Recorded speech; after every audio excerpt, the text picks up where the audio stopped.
Ja vás pozdravujem, priatelia, farmári a priaznivci poľnohospodárskej techniky. Momentálne som na tom 7 hektárovom políčku, kde som si tie 2 hektáre necelé vyčlenil na ozimnú pšeničku. Takže teraz sme tu po 2 týždňoch. Pozrite, ako krásne zišla tá pšenička. Úplne rovnomerne, má už nejaké 4-5 cm. Krásne to zišlo, pekne vidieť stopy, kolaje.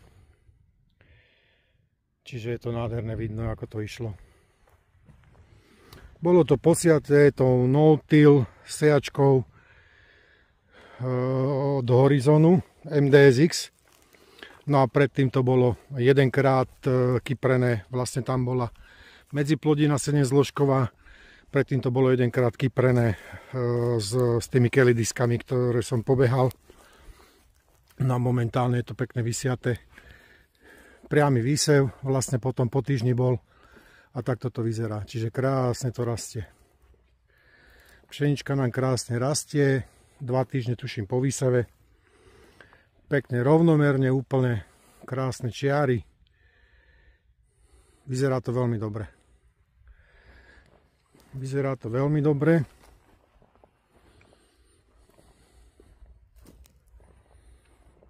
Takže tu je to krásne vidno, ako to vyzerá.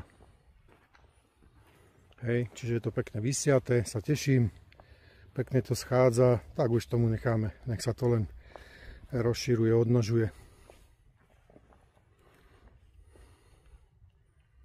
Tu je krásne vidieť, ako to pekne schádza. Hej. Pšenička už je tak vysoká, je na nej rosa, čiže vlahu má. Je tu taký mulč, ktorý tu vlastne vznikol, keď sme s kelibránami dávali dole tú medziplodinu. To sme všetko nechali na povrchu len, nič sa nezaorávalo, čiže toto je bezorobná technológia. Nič sa nezaorávalo, všetko ostalo na povrchu. No a vlastne tam sme priamo potom vysiali tú ozimnú pšenicu. Takže krásne je to vidno, ako to vyrastá.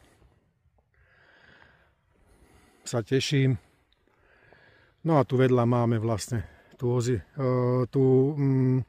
medziplodinu, ktorá nám tu rastie. Tu necháme až do jary. Potom ju dáme dolu. Medziplodina nám rastie.